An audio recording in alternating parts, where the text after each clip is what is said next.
Kekejian yang dilakukan Emilia Dyer memang tak terbantahkan lagi.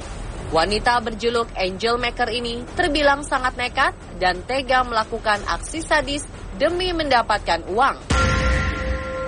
Dari sekian banyak kasus pembunuhan bayi yang dilakukan Dyer, ternyata ada satu kasus yang terbilang sangat terkenal dan disorot tajam oleh warga Inggris kala itu, yakni kasus pembunuhan bayi bernama Doris Marmon. Kabarnya kasus pembunuhan Doris merupakan satu-satunya yang diakui Dyer sebagai kesalahannya. Lantas, seperti apakah aksi Dyer dalam melenyapkan nyawa bayi tak berdosa ini? Pemirsa, inilah kelanjutan killing series Emilia Dyer, si pembunuh kejam abad 19, bagian kedua. Keputusan Evelina untuk menyerahkan anaknya pada Dyer terbilang sangat terburu-buru. Tanpa menyelidiki latar belakang Dyer, Evelina langsung percaya pada si pembunuh kejam ini. Saat awal bertemu, Dyer terbilang pandai meyakinkan Evelina.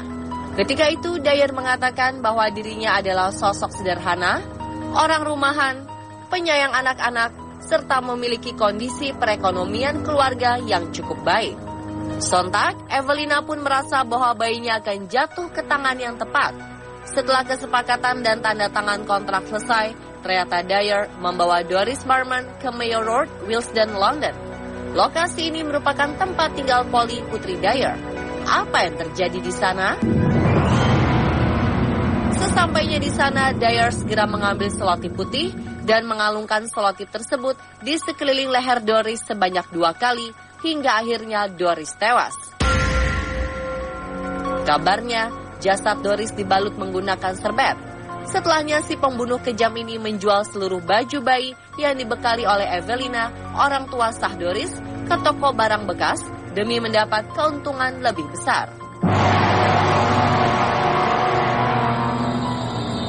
Dan yang lebih mengerikan, keesokan harinya, tepatnya pada hari Rabu 1 April 1896, seorang bayi tak berdosa kembali dibawa oleh Dyer ke rumah singgahnya di Mayor Road.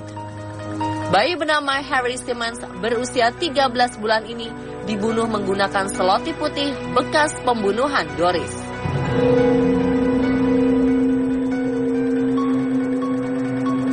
Dan pada tanggal 2 April 1896, kedua jasad bayi tak berdosa ini ditumpuk pada sebuah tas, lalu dihanyutkan tepat di tepi pagar Sungai Thames.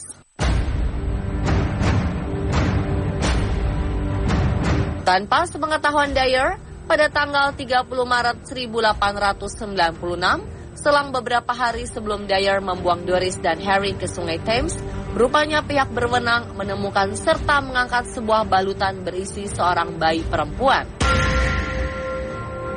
Bukan bayi Doris ataupun Harry. Bayi tersebut bernama Helena Frey.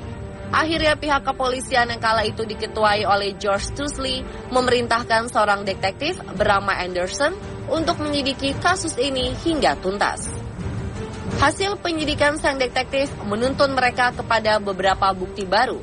Semuanya mengarah pada satu nama, yakni Emilia Dyer. Sejak saat itu, pihak berwenang mulai mengawasi segala aktivitas Dyer. Namun, mereka belum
sedikitnya 20 bayi.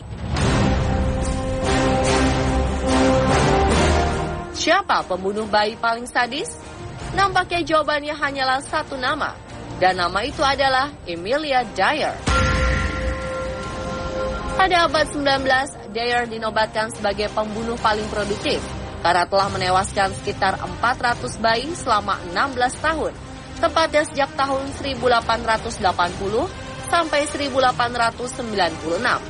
Penggerebekan yang dilakukan pada 3 April 1896 tersebut menjadi titik akhir bagi Dyer. Angel Maker resmi ditahan keesokan harinya, yakni pada 4 April 1896 atas tuduhan pembunuhan. Setelah penahanan tersebut, seluruh pihak berwenang mulai melakukan penyelidikan lanjutan. Selama bulan April, pihak kepolisian melakukan pencarian di sekitar Sungai Thames. Dan betapa mengejutkannya, karena ternyata petugas berhasil menemukan 6 jasad bayi.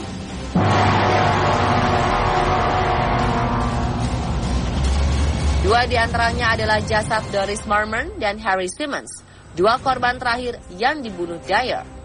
Anehnya, pada 22 Mei 1896, Dyer yang diadili di Old Bailey hanya mengaku bersalah atas 1 kasus pembunuhan, yakni pembunuhan bayi Doris Marmon. Hingga puncaknya terjadi pada 10 Juni 1896, Dyer dihukum gantung oleh James Billington di penjara Newgate. Sebelum dihukum gantung, Dyer sempat mengatakan bahwa cara mengetahui bayi korban kekejiannya adalah dengan melihat selotip putih di leher bayi. Hal ini karena Dyer memang selalu mencekik dan menandai ratusan bayi tersebut dengan selotip putih. Setelah kasus Dyer terungkap, pemerintah Inggris akhirnya membuat hukum adopsi menjadi lebih ketat, serta mengawasi beberapa tempat penampungan bayi agar kasus serupa tak kembali terjadi. Dan itulah pemirsa akhir dari kisah kekejaman Amelia Dyer, si pembunuh terkejam abad 19.